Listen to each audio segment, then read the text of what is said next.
Hey, there I am. Oh my God, I'm not even ready. Stuff's not even coming up right. Hey guys, happy Friday. It's Jonathan, and I'm polishing off a bunch of I'm just polishing off some videos that I haven't done in a while, and I thought I would come join you guys on this Friday and talk over some stuff. And I know that a lot of you guys, it's Friday and it's like family night and things like that, so you're busy. So I hope you can hear me okay. Listen, wherever you are and whenever you're hearing this, would you do me a huge favor and just hit the like button, leave a thumbs up or a heart or whatever, and if you leave a comment, let me know where you're from and what your sport is. That would be awesome. It helps the algorithm, helps Facebook kind of churn this stuff out. I miss you guys sometimes, and sometimes I'm going to shoot these, and uh, and and you may not see it till months, weeks, whatever later. And I'd just love to hear from you. All right, so that'd be awesome. So thanks for that. So we're gonna just do a couple topics tonight that I've been meaning to get off to some people. I've had a lot of parents, especially now summer's kicking in, asking me about like, well, what's what. You probably have a plan for the summer already, but you wonder if you're probably doing the right thing, and that's cool too. So we're gonna cover some stuff tonight, and as always, we're gonna get these a new admin starting, which is great, and we're gonna get more of these up on YouTube and up back on Facebook and Instagram and up on the podcast as well. So if you'd like to hear my voice, my deep dark voice in your car, then you're gonna get more of that. So that's fantastic. All right, so good stuff. So hey, Chris Kunkel, good to see you, buddy. Josh McIntyre from upstate New York. No worries, man. That's how most people do it. They'll check in, and then they'll save it for later, and hopefully they can help you. You're a lacrosse dad too, right, Josh? And Chris, I know you as well, and so we got a lot of people lurking. I'm getting some messages. People direct message me sometimes, and that's sometimes weird for me to get back to, just so you know. So, but I thought I would talk about. Okay, so the first topic tonight, if I got my banners right, okay, and we'll get started here.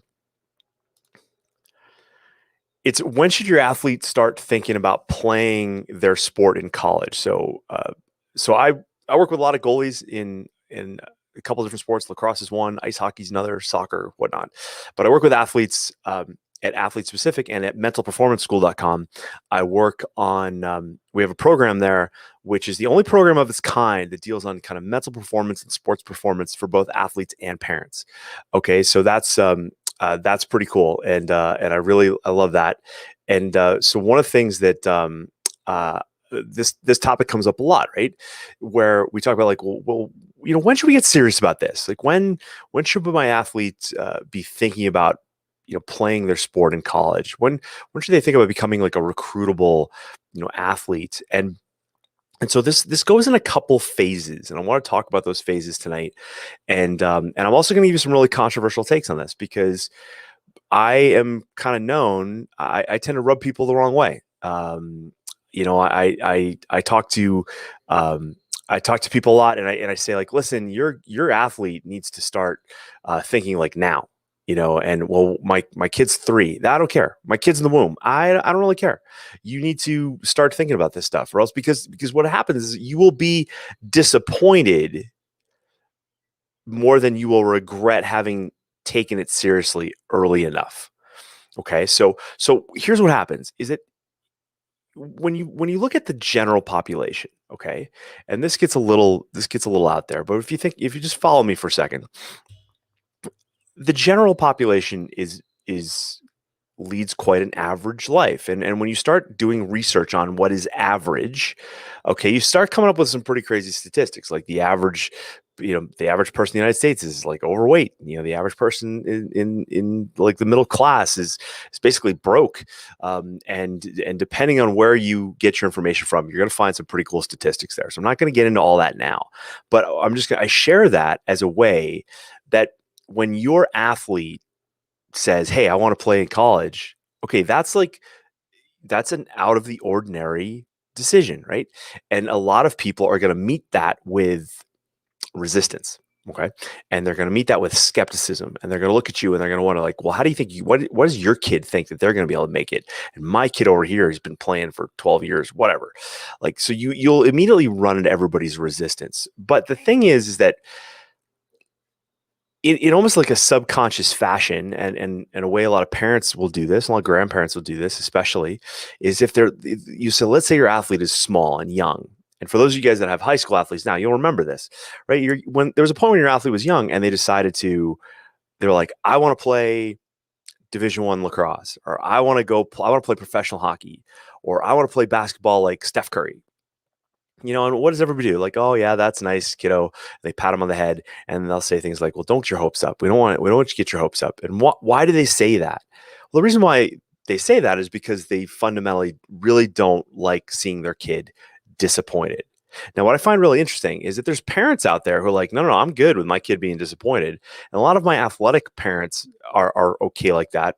A lot of my parents who have athletes and they're also entrepreneurial, like they own their own business, are very much about like, hey, I want my kid to get disappointed like right away.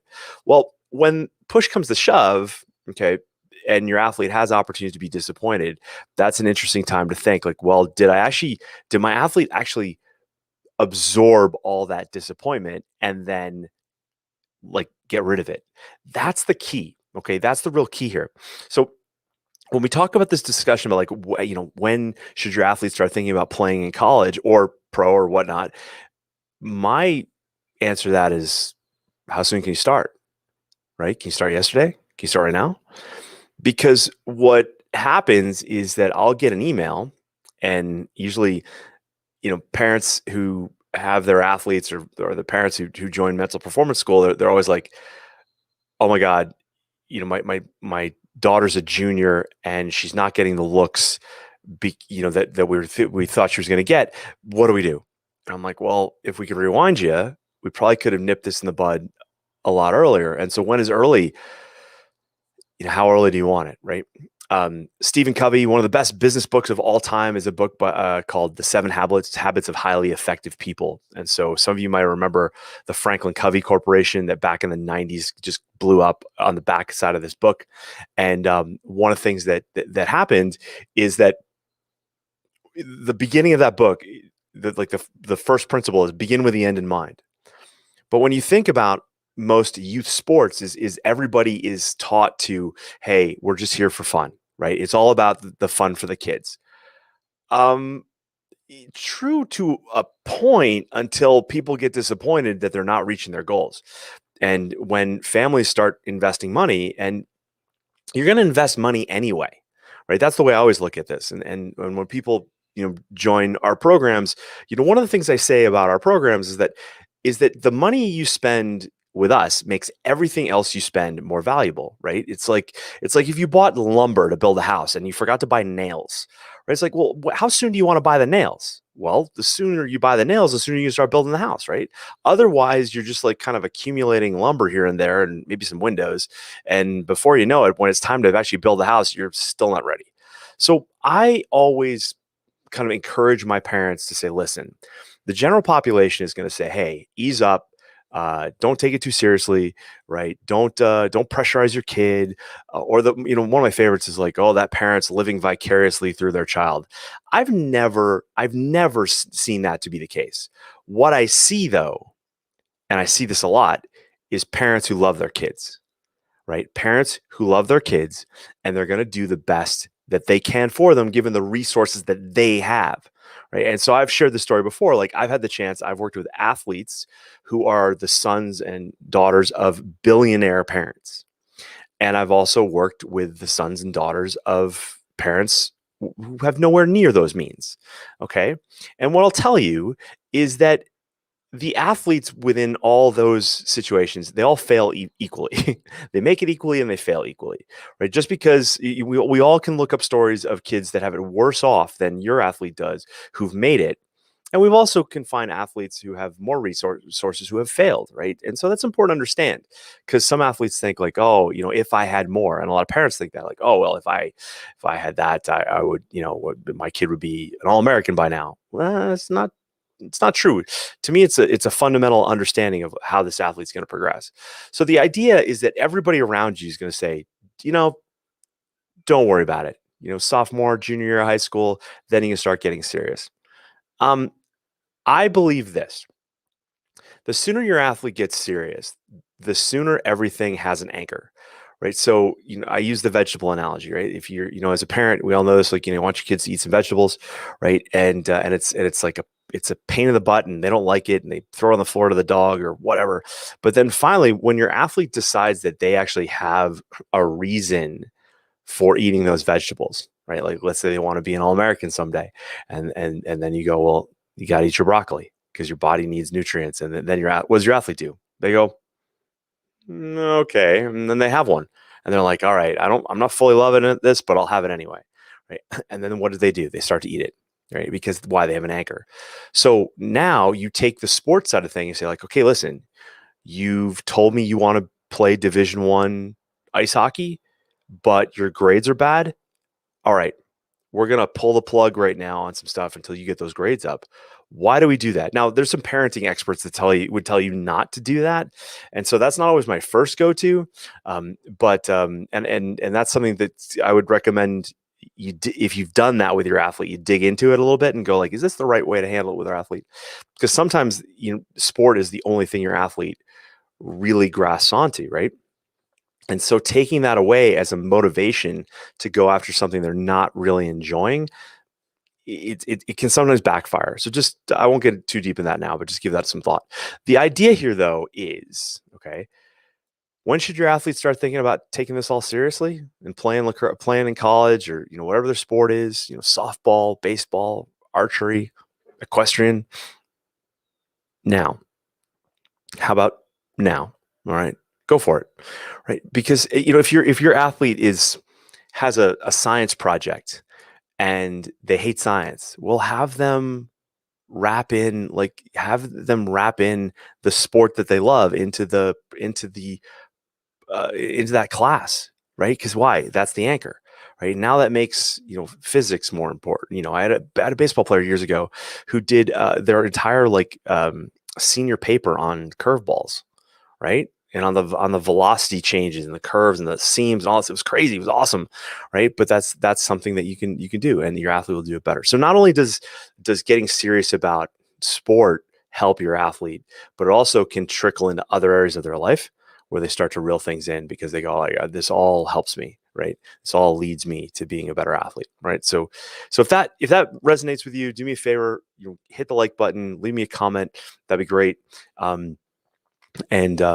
And yeah, I thought that's the kind of the first topic for tonight. How soon, especially as we're going into the summer, as I'm recording this, we're going into the summer, and a lot of people have chances to go play. There's events, and we're going to cover that in the next section here. But the idea is that you want to, the sooner you get serious, the flip side, I'll finish on this. The flip side of getting serious is that, people worry about burnout. And I don't believe we can have burnout. Like, I don't believe athletes burn out. Like, so that's, one of my controversial takes is like, I don't believe in burnout. I do believe in under recovered, right? I do believe in like taking a break and letting the body rest and letting the mind rest. That's recovery. That's not like I'm done. And what ends up happening a lot of times when athletes want to quit their sport and they say that, oh, people say like, oh, they burned out. Well, no, maybe that athlete realizes that they weren't going to get their dream. Maybe other things came up in their life that became more important to them, right? And that's fine. A lot of people look at, they say like 70% of athletes or 60% of athletes leave sport by the time they're 13. Well, who's to say that of those athletes that quit the sport that they were going to stay in it, right? Even if the environment around them was the most supportive thing ever, athletes get girlfriends and boyfriends, and they get into drugs, they start to party, they start to realize like, well, okay, maybe I'm not going to be an athlete, but maybe I want to get serious about something else in my life. And that has nothing to do with the sport or the coaches that they were part of, but it has everything to do with the fact that that life changes, and that's okay. All right. So don't fear burnout. Don't fear that getting serious is going to hurt you, because if your athlete turned around to you and said, listen, I want to get super serious about math, right? I want to go to MIT and be a math major. What would you do? Well, you'd probably go, all right, like, let's get you a tutor, right? Let's get you a better calculator. Like, let's get you a protractor, right? Whatever it needs, right? Like, I'm just joking there a little bit. But the thing is that why would we, what the world will tell you is that they'll say like, oh, only 2% of athletes ever play their sport in college. All right, let's plan to be one of those 2%, right? Let's just not buy into everybody else's thinking that the odds are we're going to fail. Well, you're going to fail if you don't really just kind of go for it, right? So plan to be the 2%. And I can guarantee you this, your athlete along the way will learn more about themselves and more about life by trying to be in that 2% than by just kind of going like, yeah, well, whatever, right? When you fail, you want to fail clean, right? You want to fail hard and clean and go like, all right, this is not, I gave it my best. It's not going to work out. And I'm cool with that. And now I'm moving on. The worst thing, and we all know this, all the athletes who are listening to me now, that we all know those athletes that are bitter, right? That because they, for whatever reason, they weren't able to give enough, and they never got it out of their system, man. And then they just like, they just fester, right? And they always look back and wonder, what if? Don't wonder what if. Go for it. All right. So, all right. So moving on. Question number 2 tonight. This came from a hockey mom, but I know a lot of my lacrosse. So this came from my hockey mom, but I know a lot of my lacrosse families are going through this right now. Got some basketball families going through, but pretty much every sport has like summer stuff going on. And what everybody, and these have probably been coming for a while for you, depending on how deep you are in your sport, but you're going to get requests for, hey, there's this event coming up, right? We're going to have coaches, we're going to have, it's going to be this whiz bang event and teams from all over the country and coaches, blah, blah, blah. The pitch is always the same. And it breaks down to this, that we are basically inviting you to come showcase your talents in front of a handful of people who you think you need to impress to get to the next level, right? So whether that's to play in college or it's to make a travel team, in the sport of ice hockey, just for some perspective, there's camps and clinics all over the time, and all the time, all over the place. And parents shell out thousands of dollars to go to them, and then they wonder why their athlete isn't getting any notice or they're not getting noticed, and they're not getting any love back. And that's really what this is all about, right? You showcase your talents, and you're just looking for a little love on the other side, right? If you're not getting the love, you're kind of going, what the hell, right? So the idea here is like, what recruiting events or things like this should you go to, and when? Well, I want to give you a little bit of a different take on this, and one that kind of flies in the face of conventional wisdom, and one that also will, how should I say it? It doesn't make people happy when I say this stuff. This is why I don't get invited to talk to too many groups. but here you go. So the deal is that if you're a talented athlete, if you're above average, and I'm sure for everybody listening to me now, you either have one or you coach one or you're around some. But the idea is that if you're talented and you're above average, you will always have a place to go play, right? There will always be a flyer in your mailbox, an email in your inbox, like whatever, saying, hey, come showcase your skills. And that will lead to what you may know is the term called FOMO, like fear of missing out. Okay. So with fear of missing out, the idea is like, oh my God, it's like before you knew about this thing, you were totally chill. Or like you were good. You had your Starbucks, you're sitting in the car, enjoying the afternoon, thinking about maybe going to the mall. And then you check your phone and there's an email that says, hey, we're inviting your athlete to this event halfway across the country. It's going to cost you a few grand. And all the best people are coming. Are you? So you have to kind of defend yourself like right away. You have to remove all emotion. And I'm giving you permission right now to go like, all right, we're going to look strategically at all of this now.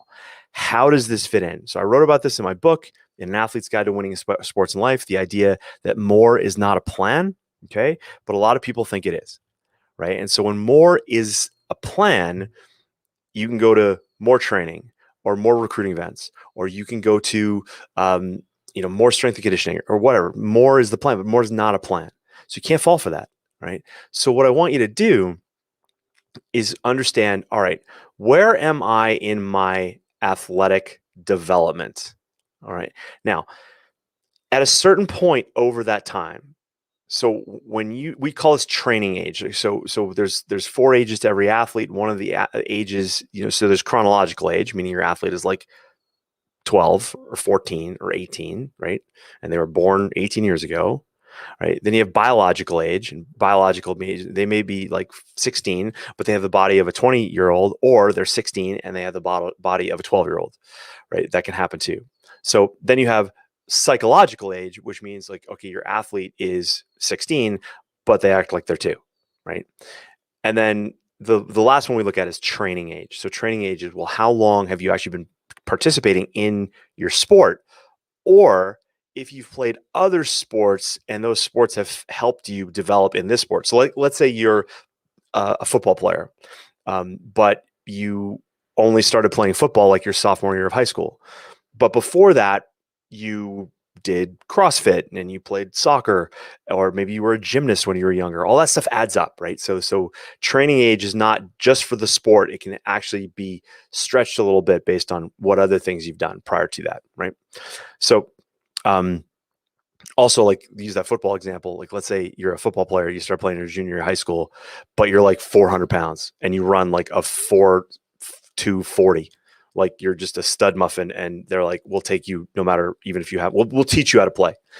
And that's really the truth about most sports, is that the better athlete you have, every coach will go like, oh God, if I could just turn that kid into like it happens to Usain Bolt, right? Wins the 100-meter dash, and then he's signing a pro football contract, pro soccer contract, right?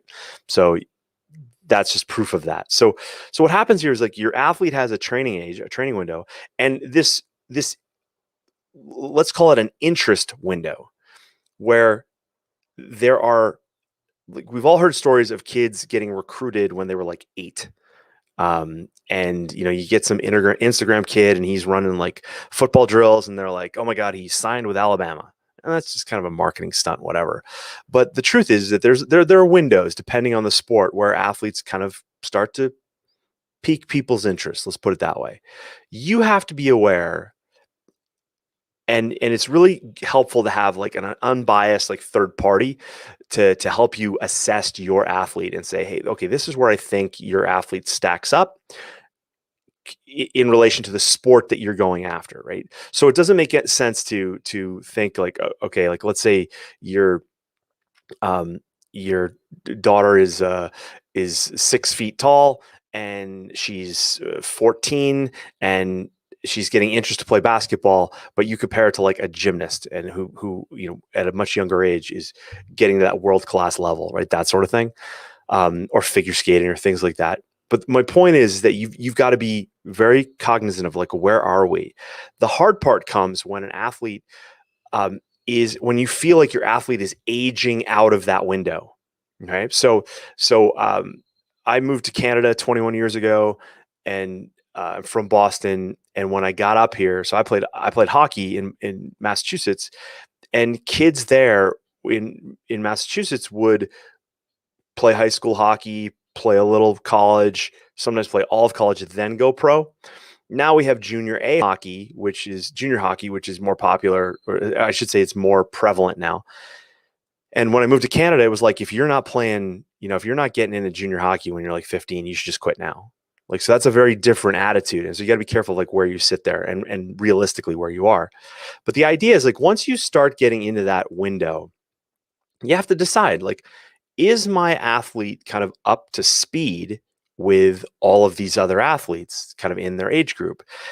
Now, what's tough about that is that if your athlete is like all in, knows that if they're confident in like who they are and their development, you can take them to an event where they just get destroyed. Like, they just lose everything, like whether, their goalie, they're letting in pucks, or they're just getting run over by kids who have matured biologically. Okay.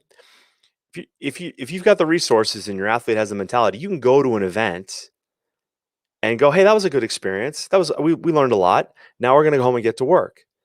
Other athletes, though, are going to get to a point where they're really trying to get out in front of people, right, and make a name for themselves. But here's where things kind of go a little bit differently than what people think. And I'm going to cover this in more detail in our third question today, but I'll just cover it a little bit now. This idea that people think that they're supposed to go out and be seen. I call this like sports Tinder. It's like you're out there. It's like you're dating. It's like Bumble for athletes, right? It's like, oh, I like that one. I like that. I don't like that one, right? And the idea is like you're just going to kind of show up, and someone's going to come with a magic wand and go, "I pick you." And that happens. It does happen, but in reality, your athlete needs to be proactive about where they want to go and who they want to go with. And so if you are looking at, if your athlete loves a certain school or loves a certain program and they want to really go there, your athlete needs to kind of help like guide that and go, all right, we want to do this. And that carries more weight, right? So in the college recruiting process, the idea is that, a college coach really wants an athlete who like is a good athlete, right? Is good at their sport, has the grades to go to their school and wants to be there, right? Because if they don't want to be there, then all recruiting efforts are lost. And this is why, like, if your athlete is just going to events hoping to figure it out, you're probably wasting your money, right? You'd probably be better off taking that investment on an event like this and reinvesting it into strength and conditioning work or skill work, right? So physical, technical, or tactical ability, investing it there, because then by the time they come back to that recruiting event, then they're going to be better off and they're going to make the most of that event, right? So that's really important to understand. And so you have to be mindful of like where you are in that process, or else it's just kind of like, hey, we went to this recruiting event, nobody called us, or we just got form letters and form emails, but nothing's happening. Well, here's the deal. Being seen is a byproduct of being good. So even if you go to a recruiting event, those recruiting events make a lot of money for coaches, right? They are a business. They do serve a purpose, though. People do get kind of seen and festered out from under the radar. But the idea, though, is that of those players that are the top in the pool at those events, they're already known. So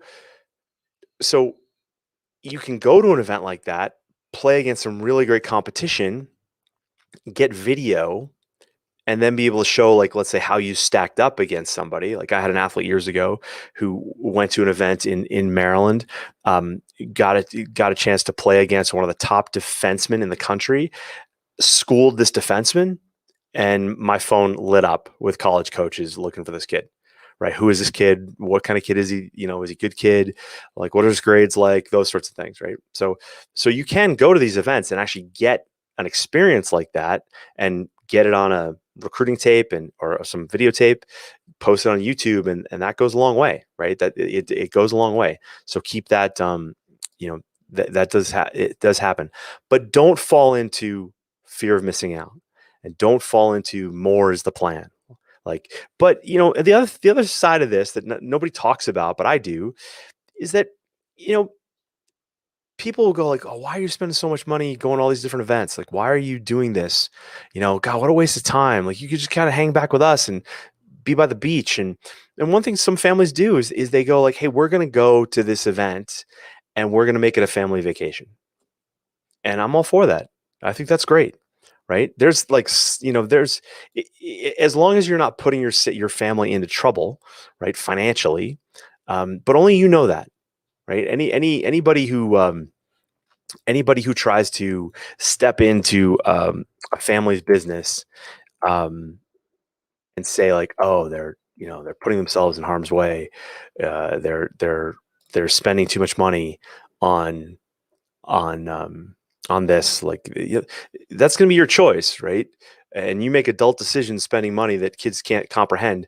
That's all on you. So live with that and be happy with that. But if that's going to be part of this trip, then go for it, right? Like, there's nothing wrong about that. But just be mindful that if your athlete steps into something that's a little too heavy, a little too deep, right? And they have a bad experience, that may pressure them a little bit and go like, maybe this isn't going to go work out. So that there's a balance to that as well. Okay, so keep that in mind. All right. So if that made sense for you, do me a favor, hit the like button. leave me a comment. That'd be much appreciated. And by all means, make sure you share these with friends or family or coaches who need to hear them, and steer them towards mental performance school when you got a chance, because I'd love to have them. All right. So that's awesome. All right. So the third question for today might be the first one you're hearing if you're listening to me on Apple Podcasts. But the idea here is we're going to talk about common misunderstandings about the college recruiting process for athletes. Okay. This is a really good one. So, I've had the chance now. This is pretty fascinating. So, like, I was a high school American, and I was an Olympian in a completely different sport, but I was a high school American. I was a Division I recruit. And what that means was I got recruited by Division I schools. I also got recruited by Division II, Division III.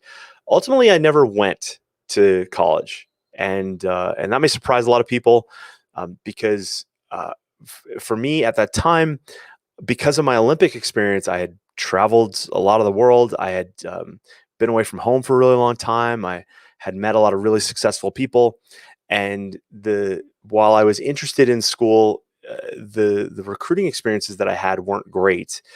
Meaning they didn't like blow my socks off and go like, oh my God, I want to go here. I probably would have ended up at Notre Dame. But at the time for me, like Notre Dame came off as being like very Catholic, and I was very not at the time. And but there were other things about it, like just the living experience. Like it seemed like I was with a bunch of kids. It felt like I was going backwards. And so I didn't ultimately go. But the whole concept, like, of getting recruited back then still is true. The concepts are still true today. And as I work with athletes each year, people think there's some new thing to do. And there's always recruiting services popping up and places that tell you like, oh, we'll take that video of your athlete, and then we'll put it together, and then we'll send it to coaches, and then coaches will call you.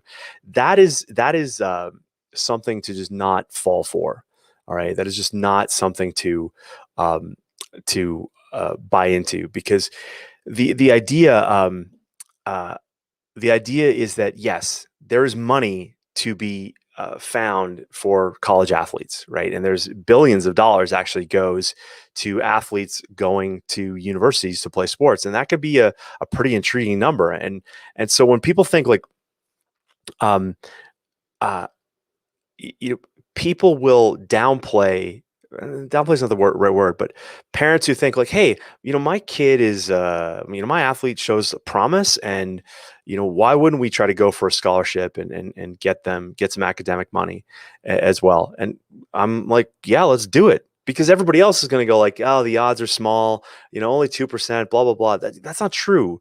Like I've known athletes who were not like the best on their school's team, on their university team, yet the coach still found something to give them, right? And now, so we have scholarship money, as there's academic money, there's athletic money, but there's also money based on need. Schools now, we are in a very interesting time where universities are getting ridiculously expensive, right?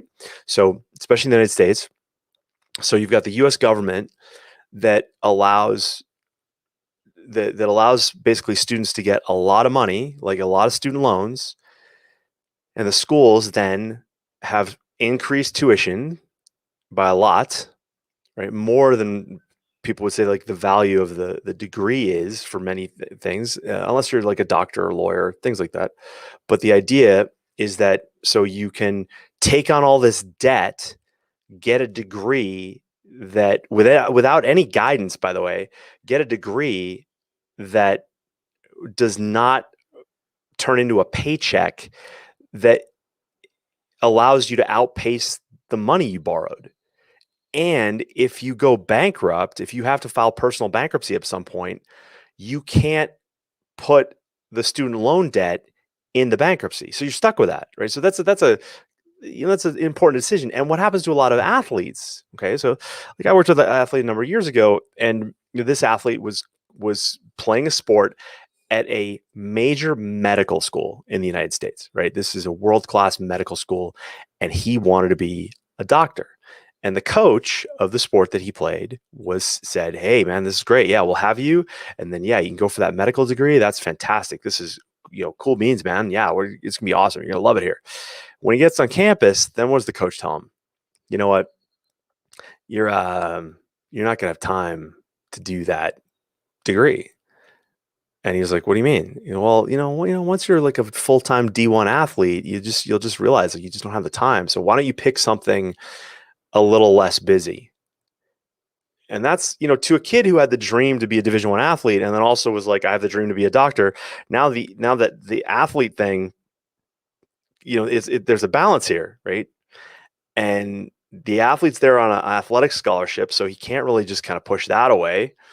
But now he can't do the degree that he wanted. And so what does he do? He takes something, and I can't remember what he took, but it wasn't, let's put it this way, it wasn't great.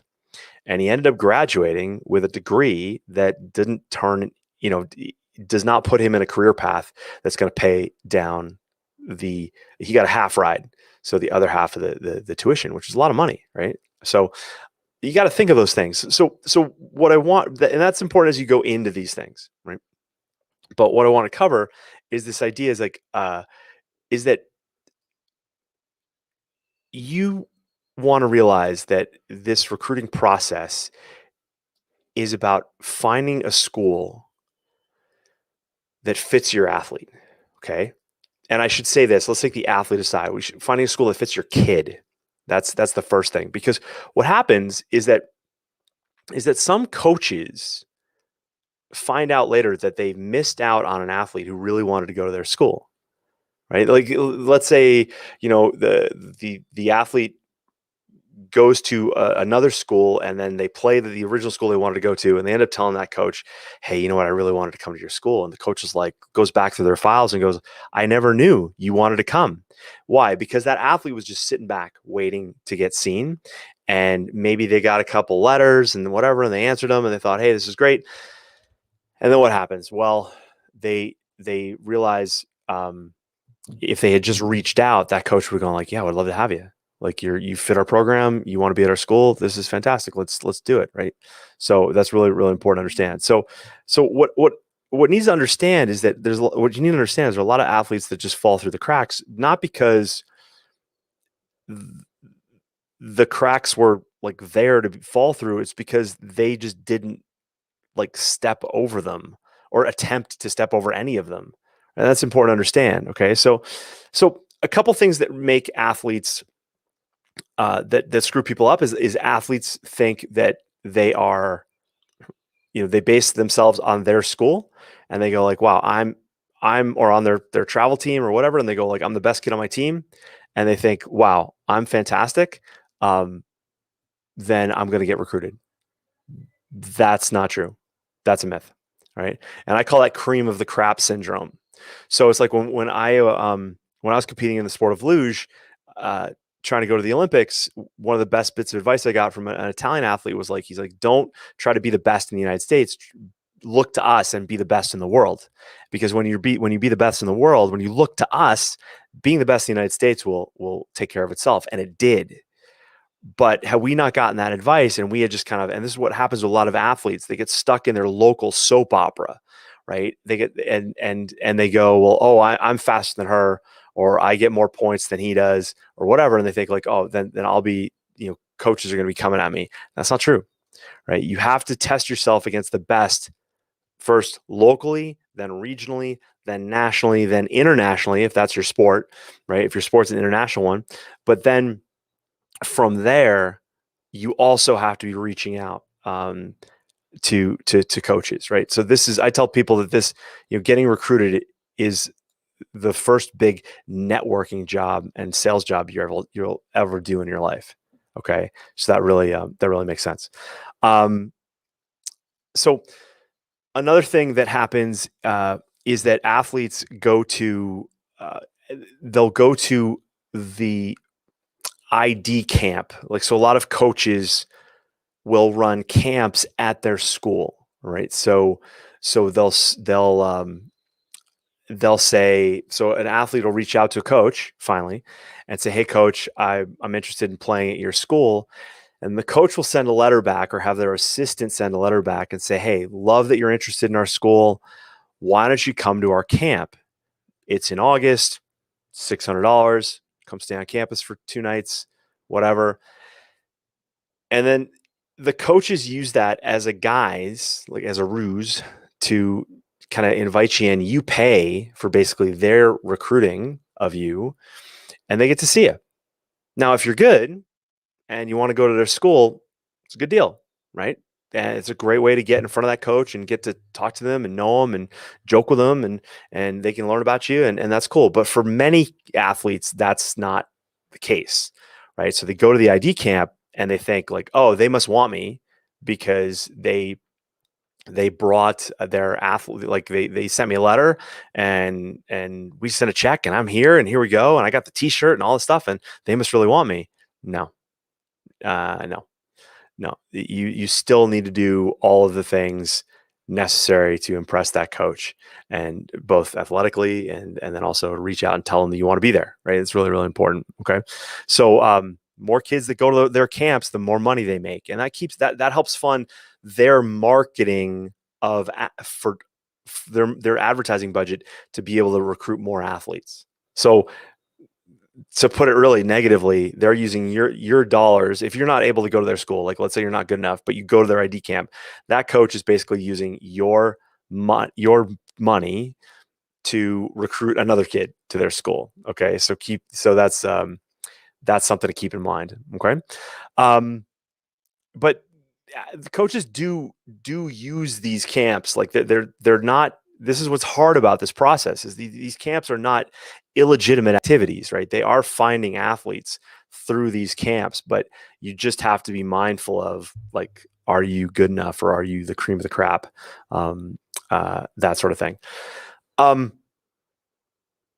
thing that happens to a lot of athletes is they get busy, right? So a lot of high school athletes, a lot of Olympians, we have Olympic level athletes in sports like, let's say, swimming or skiing or soccer. There's a lot of sports that are in the Olympics, and there's a lot of sport, and there are also collegiate sports. There are also NCAA sports or NAIA sports. There's Olympic sports like luge and bobsled and figure skating where there's no college program for that. Okay, but the idea is that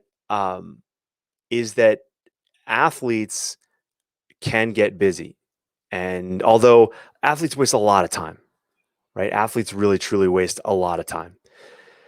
And what happens there is that they it's recovery, right? They trained, they have lunch, but they're all caught up on their For You page on TikTok, right?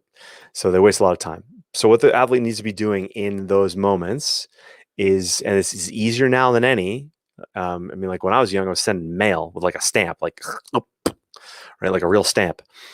But for your athlete now, it's an email.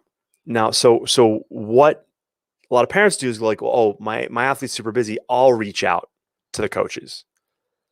And that is like it's one of the biggest mistakes you can do, right? So a parent who writes a coach and says, hey, dear coach, I'm Mrs. So-and-so. My son/daughter really wants to go to your school, yada, yada. Don't do that. Don't do that. Now, what you can do is you can help your athlete by maybe proofreading an email, things along those lines. And so unfortunately, the optics when a parent sends an email on behalf for the athlete, like, is that it kind of shows whether this is true or not. It shows that the parent is more interested in the athlete getting recruited than the athlete does, right? So, and again, that's just the optics of it, but it's important. Okay. The other thing is that the coach can think that the athlete is just kind of like a bum, like just not really into it, lazy, not taking charge of their future, right? Now, this is different than advocating for an athlete. Like, so that's a different topic, but the idea is we want your athlete to kind of just reach out and go, no, hey, listen, I've thought about this and I want to be here. And again, the other side of it, the more negative view of it is that a parent can be, just kind of lurking in the background all the time. And coaches are scared by that now. Like there's parents that have ruined that. They have ruined that aspect of sport for them. Like we all know stories of the crazy parent, right? But the truth is they're out there, and it can end up looking like it's you, right? So we don't want that. Okay. Um, so I want you to understand that the recruiting process is one where we want your athlete to take the lead, right? It's not even the best athletes. Like I've had the chance to work with some phenomenal athletes, like top of their class, like Division 1 schools are their safeties, right? And even though those athletes, sometimes they're the worst because they've been on every travel team, they've been on every All-Star game, and they've been asked to go to every, Under Armour this and All American that. And then what ends up happening is they're just waiting, right? And they're just waiting for somebody to click on their profile and go, yeah, we want you, man. When in reality, they need to just go, hey, I want to be at your school. And now the coach goes, great. Now do you tick all the other boxes? Right? Do you tick all the other boxes? How do we do that? Let's go from there. Okay. So I hope that helps, right? This was not meant to be totally inclusive. I'm going to do more of these posts on recruiting if that's something that interests you. But by all means, if you got any questions, you can email me, Coach Edwards at athletespecific.com. And by all means, wherever you're watching this, leave a comment. Please like the video if you do, subscribe if you haven't. And yeah, we'll see you in the next video. All right, guys. Cheers. Bye.